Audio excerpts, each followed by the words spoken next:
മറ്റൊരു ഈ എറണാകുളം കോതമംഗലത്തെ പോലീസ് ഉദ്യോഗസ്ഥനെ CIA ഭീഷണിപ്പെടുത്തിയ ഒരു ഗുണ്ടയെക്കുറിച്ചുള്ള വാർത്ത കൂടി അറിയണം. പോലീസിന് നേരെ ഭീഷണിയുമായി അർജുൻ ആയങ്കിയാണ് ഫേസ്ബുക്കിൽ പരസ്യമായി വെല്ലുവിളി മുഴക്കിയിരിക്കുന്നത്.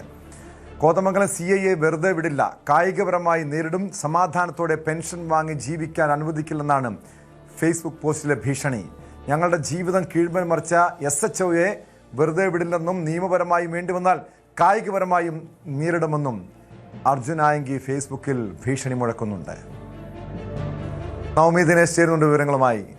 നവമി, DYFIയുടെ പഴയ പ്രവർത്തകനാണ്, CPM വളർത്തിക്കൊണ്ടുവന്ന ഗുണ്ടയാണ്. ഇത് ഭരണം മാറിയത് ഒരുപക്ഷെ അർജുൻ ആയങ്കി അറിഞ്ഞുവെന്ന് പോലും സംശയമുണ്ട്. കാരണം ഇടത് സർക്കാരിൻ്റെ കാലത്ത് ഇങ്ങനെയൊക്കെ ഭീഷണിപ്പെടുത്തിയാൽ പോലും ഇവരെയൊക്കെ സംരക്ഷിക്കുമായിരുന്നു. പക്ഷെ ഇപ്പോൾ ഭരണം മാറി വീണ്ടും ഇതുപോലുള്ള ഭീഷണിയുമായി അർജുൻ ആയങ്കിയെ പോലുള്ള ഗുണ്ടകൾ രംഗത്തെത്തിയിരിക്കുന്ന ഒരു പോലീസുകാരന് പോലും ഈ നാട്ടിൽ രക്ഷയില്ലാത്ത അവസ്ഥ. അതായത് കായികപരമായി നേരിടും, കുടുംബത്തിന് നേരെ പോലും, ഈ ഉദ്യോഗസ്ഥൻ്റെ കുടുംബത്തിന് നേരെ പോലും അർജുൻ ആയങ്കി ഫേസ്ബുക്ക് പോസ്റ്റിലൂടെ ഭീഷണി മുഴക്കുന്നുണ്ടല്ലോ. സംഭവത്തിൽ ഇത് പോലീസിന് ശ്രദ്ധയിൽപ്പെട്ടിട്ടുണ്ടാകും. നടപടിയിലേക്ക് നീങ്ങുമോ?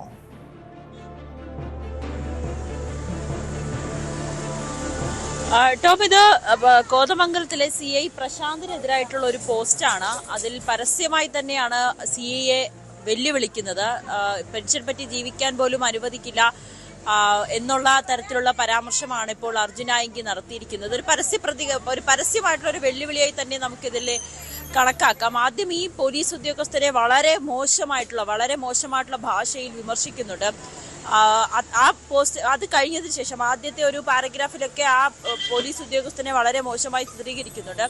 അതിനുശേഷം അർജുൻ ആയങ്കി പറയുന്നത് അർജുൻ ആയങ്കിക്കൊപ്പം അറസ്റ്റിലായ അന്നുണ്ടായിരുന്നവരെയാണ്. അതായത് ഇത് കോതമംഗലത്തെ ഒരു പുന്നേക്കാടുള്ള റിസോർട്ടിൽ വെച്ചായിരുന്നു അർജുൻ ആയങ്കിയെ കൂട്ടാളികളെയും അതോടൊപ്പം തന്നെ മരട് അനീഷിന്റെ കൂട്ടാളികളെയും ഒക്കെ പോലീസ് പിടികൂടുന്നത്. പിന്നീട് അവരെ റിമാൻഡിൽ പോകുന്ന സാഹചര്യമായിരുന്നു. അങ്ങനെ ഗുണ്ടകളെല്ലാം ഒത്തുകൂടി എന്നൊരു കേസായിരുന്നു പോലീസ് അന്ന് ഇവർക്കെതിരെ ചുമത്തിയിരുന്നത്. പക്ഷേ അർജുൻ ആയങ്കിയുടെ ഈ പോസ്റ്റിൽ പറയുന്നത് പ്രകാരം അന്ന് പോലീസ് അറസ്റ്റ് ചെയ്ത ഇവരുടെ കൂട്ടത്തിലുള്ള 2 പേർ തങ്ങളെക്കുറിച്ച് അറിയാത്ത നിരപരാധികളായിട്ടുള്ള 2 പേരാണ്. അന്ന് ആ കല്യാണ ചടങ്ങിൽ തങ്ങളോടൊപ്പം കൂടാൻ എത്തിയവരാണ്. അവർക്ക് അർജുൻ ആയങ്കി ആരാണെന്ന് പോലും അറിയിരുന്നില്ല. അങ്ങനെയുള്ള 2 പേരെ അറസ്റ്റ് ചെയ്യുന്നു. പിന്നീട് തനിക്കൊപ്പം ഉണ്ടായിരുന്ന പലരും ആ കല്യാണ ചടങ്ങിന് വേണ്ടി മാത്രം വന്നവരാണ്. അതിൽ ഒരു സുഖമില്ലാത്തൊരു യുവാവ് കൂടി ഉണ്ടായിരുന്നു. ആ യുവാവിന്റെ ഓപ്പറേഷൻ ആയിരുന്നു. അതുപോലും കണക്കിലെടുക്കാതെയാണ് പോലീസ് അയാളെയും ജയിലിലേക്ക് അയച്ചത്. ഒപ്പം മറ്റുള്ള ആളുകളുടെ കുടുംബ കാര്യങ്ങളും അവരുടെ ചില പ്രശ്നങ്ങളെ കുറിച്ചുമൊക്കെ അർജുൻ ആയങ്കി ഇതിൽ പരാമർശിക്കുന്നുണ്ട്. അതിന് ഒടുവിലാണ് ഈ പോലീസുകാരനെ ഭീഷണിപ്പെടുത്തിക്കൊണ്ടുള്ള ഒരു കുറിപ്പ് കൂടി ഇട്ടിരിക്കുന്നത്. അതിൽ ഏറ്റവും പ്രധാനപ്പെട്ട കാര്യമായി പറയുന്നത് പെൻഷൻ വാങ്ങി ജീവിക്കാൻ അനുവദിക്കില്ലെന്നും ജീവിതം താറുമാറാക്കിയ നിന്നോട് യുദ്ധം പ്രഖ്യാപിച്ചിരിക്കുകയാണ് എന്നുകൂടിയാണ് അർജുൻ ആയങ്കി കുറിക്കുന്നത്. ഞങ്ങൾ അനുഭവിച്ച ഈ നിയമവിരുദ്ധ അധികാര ദുർവിനിയോഗ പ്രതികാര നടപടി ഇനിയൊരാൾക്കും നേരിടേണ്ടി വരരുത്.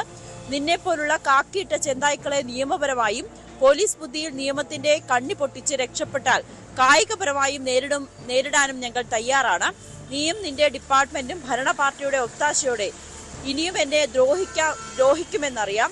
യുദ്ധപ്രഖ്യാപനം നീ അടങ്ങുന്ന സിസ്റ്റത്തിനെതിരെയല്ല, ഈ സിസ്റ്റത്തിലെ കൈക്കൂലിയും കൂട്ടിക്കൊടുപ്പും കൊട്ടേഷനും നടത്തി ചിരിച്ചുകൊണ്ട് നിരപരാധികളുടെ ജീവിതം നശിപ്പിക്കുന്ന പുഴുക്കുത്തുകളായ നിന്നെ പോലുള്ള ക്രിമിനലുകൾക്കെതിരെയാണ് എന്ന് പറഞ്ഞുകൊണ്ടാണ് അർജുൻ ആയങ്കി കുറിപ്പ് അവസാനിപ്പിക്കുന്നത്.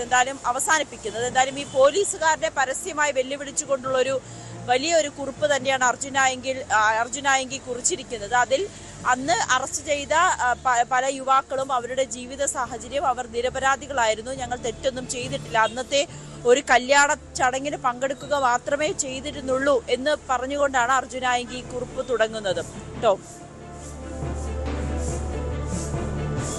തീർച്ചയായും അതാണ് നവമി. ഇവിടുത്തെ പോലീസിന് നിയമ സംവിധാനങ്ങളെയാണ് അർജുൻ ആയങ്കിയെ പോലുള്ള ഒരു ഗുണ്ടാ നേതാവ് വെല്ലുവിളിക്കുന്നത്. അവരുടെ കുടുംബത്തെ പോലും നേരിടും, കുടുംബം പോലും അനുഭവിക്കും. അതായത് പോലീസുകാർക്ക് നേരെ, അവരുടെ കുടുംബത്തിന് നേരെ ഭീഷണി മുടക്കുന്ന ഒരു സാഹചര്യം ഉണ്ടായിരിക്കുന്നു. എന്താണ് കേരളത്തിൽ ഇപ്പോൾ സംഭവിക്കുന്നത്? കാരണം ഒരു ക്രമസമാധാന നില തകർന്ന അവസ്ഥ, നമുക്ക് സാധാരണക്കാർക്ക് ജീവിക്കാൻ കഴിയാത്തൊരു സാഹചര്യം. ഞങ്ങൾ നേരത്തെ തിരുവനന്തപുരത്ത് ഒരു സാഹചര്യമായിരുന്നു ഇപ്പോൾ ചർച്ച ചെയ്തുകൊണ്ടിരുന്നത്. കാരണം ഒരു കുടുംബത്തിന് നേരെയാണ് ഗുണ്ടകളുടെ ആക്രമണം ഉണ്ടായത്. അവിടെ ഒരു അച്ഛനെയും മകനെയും ക്രൂരമായി തല്ലിച്ചതയ്ക്കുന്ന സാഹചര്യമുണ്ടായി.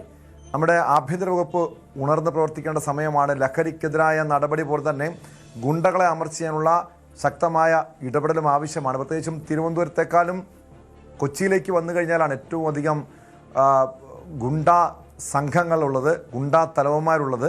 പല അധോലോക കേന്ദ്രങ്ങളുമുണ്ട്. അർജുൻ നായങ്കി നേരത്തെ സൂചിപ്പിച്ചതുപോലെ മരണനീഷിൻ്റെ സംഘാംഗങ്ങൾ ഉൾപ്പെടെ അന്ന് കോതമംഗലത്ത് ആ ചടങ്ങിൽ ആ റിസോർട്ടിലുണ്ടായിരുന്നു. അവിടെ വെച്ചാണ് അർജുൻ നായങ്കിയും കൂടെ ഉണ്ടായിരുന്ന യുവാക്കളെയും അറസ്റ്റ് ചെയ്തുകൊണ്ട് പോയത്. പക്ഷേ സ്വാഭാവികമായും പോലീസ് പോലും ഇവരെ പേടിക്കേണ്ട ഒരു സാഹചര്യമുണ്ട്. പക്ഷേ ശക്തമായ നടപടി എടുത്തില്ലെങ്കിൽ, നേരത്തെ 2-3 കേസുകൾ വന്നു കഴിഞ്ഞാൽ കാപ്പ ചുമത്തും. പക്ഷെ അവിടെ പോലും നിയമപരമായ ചില പഴുതുകളുണ്ട്. അതായത് ഒരു സ്റ്റേഷൻ പരിധിയിൽ തന്നെ 3 കേസുകൾ ഉണ്ടെങ്കിലാണ് ഇവർക്കെതിരെ കാപ്പ ചുമത്തി ജയിലിലടയ്ക്കാനുള്ള സാഹചര്യമുള്ളൂ. പക്ഷെ ആ ഒരു രീതി പോലും മാറണം.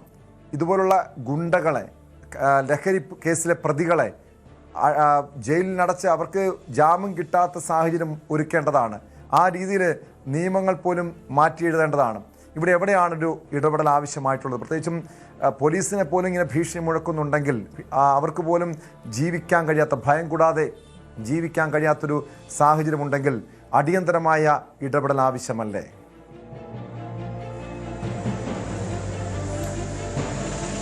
ടോം, ഇപ്പോൾ അർജുൻ നായങ്കിയെ കുറിച്ച് പറയുകയാണെങ്കിൽ നമുക്കറിയാം, സ്വർണ്ണക്കടത്ത് കേസിലെ പ്രതിയായിട്ടുള്ള വ്യക്തിയാണ്. പ്രധാനപ്പെട്ട കൊട്ടേഷൻ ഗുണ്ടകളുടെ കൂട്ടത്തിൽ വരുന്ന കുപ്രസിദ്ധ പേരുള്ള ഒരാൾ കൂടിയാണ് അർജുൻ നായങ്കി.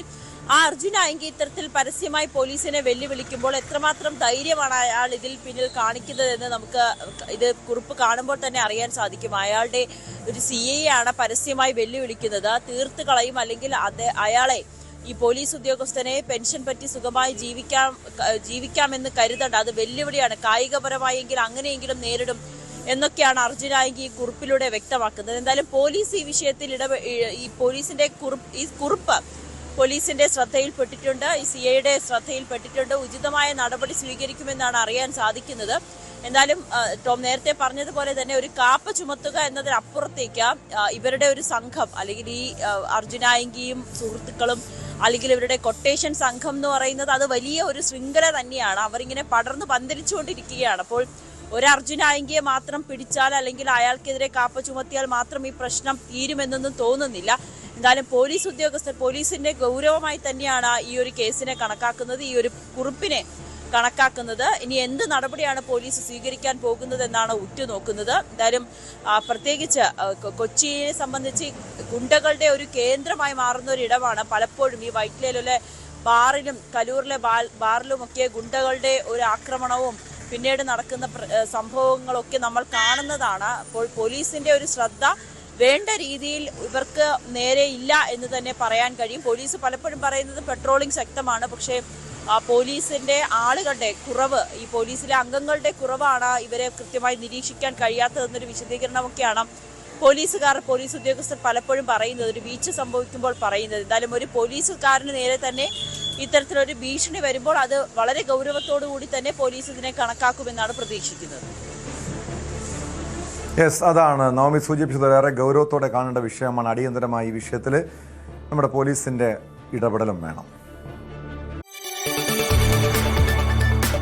കൂടുതൽ വാർത്തകൾക്ക് News 18 Keralam YouTube channel subscribe ചെയ്യുക.